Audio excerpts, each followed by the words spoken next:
Hey, yo, welcome to the QB School Show. Fired up this week. All sorts of good stuff to talk about. Thank you for checking in.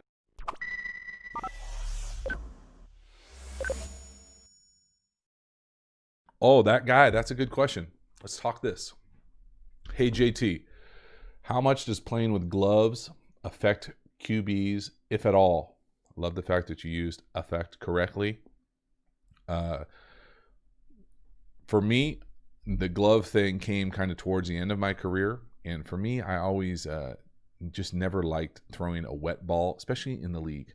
It's one thing in high school and college where you get like a more worn in ball, but in the league, you know, they come basically straight out the bag and they've got like a plastic film on them. And if it gets wet, you get like this red thing on your hand and it just feels like you're throwing a slider. Like everything feels like almost like, not latexy, but just like you don't have the same grip that you normally have. And so I went to a leather glove, like old school leather glove. And now, granted, this was almost 10 years ago now, but I loved it. It changed my whole mindset. I used to wake up in away stadiums or home stadiums if I played outside, and the first thing I would check is the weather outside. Is it raining? If it's raining, it was going to be a nightmare. But nowadays, the gloves are so good that there are so many different gloves. If you have the ability, now it's easier in the league and in college where they give you the gloves because these gloves are expensive. I get that. But if you get a chance to go to the store and like throw these with the gloves on, just in like in the aisle, there's a bunch of really good ones. For me, the thing that I learned really quickly with gloves is I didn't have the same touch. Like I just couldn't throw like I used to consider myself to have better touch than velocity for sure.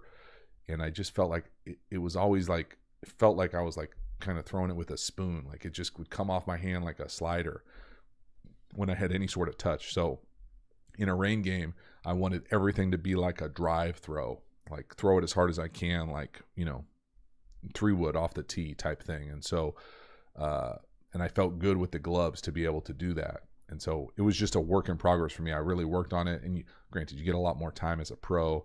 You practice outside. You're in these, you know, no offense if wherever you live, but like, you know, in California, I played 4 years in high school, 5 years in college. And I can think of one rain game in those 9 years. And it was a monsoon, but it was one. And I had threw an unbelievable touchdown pass on the first play of the second half. Dry ball, first play, second half, be alert, rain game. But beyond that, it wasn't a great day. But in the pros, you practice outside in the rain all the time. You're in terrible weather all the time. You're in snow, you're in, you know, mist, you're in winter mixed, all this stuff. And so I just got really comfortable with playing gloves. And I would take like 3 gloves out to a game and be like, if it gets wet, new glove, boop, in, ready to go. Now I get it, it's expensive and hard to do if you're not in the league, but I absolutely, if you play quarterback, recommend checking in with gloves, especially if you play in weather where it gets wet. For me, it was a lifesaver. It was just the mental exhaustion and just like the relief that came on my shoulders knowing that, hey, I can throw in the rain now with no problem, at least drive throws. So I remember being in practices being like, oh, I'm not going to throw this deep 9 ball or go ball.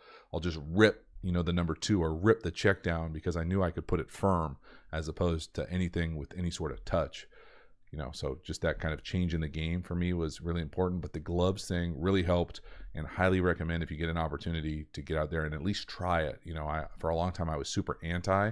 You know, there's a lot of guys had like the Michael Jackson thing going for a while, and now it's been a little bit more common. You see guys wearing 2 gloves all the time or even 1 glove all the time. And so I think it's worth checking out if you have the capacity and the means to do it. So recommend it.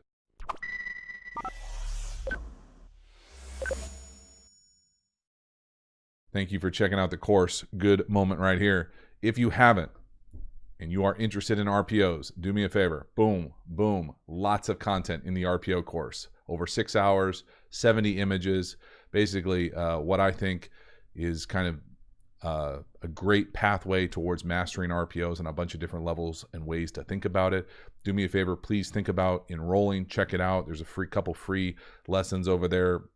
Get an idea of if it's something that you're interested in. I'm very proud of it. I think it's the best thing that I've created video content wise. So I want to share it with people. I know it's not free, but for the amount of time it took to create, it's something that I think is reflective of what it looks like. And for the kind of the hours for what it is and the images, all those things kind of come together. For me, I'm really proud of it. Would love to continue to share it. I'm obviously, this is a special group for me, people who check in all the time, support the channel already. So I'm already appreciative of different memberships and Patreon and all those things. But for the RPO stuff specifically, I'm very proud of it. Please think about enrolling. Appreciate it.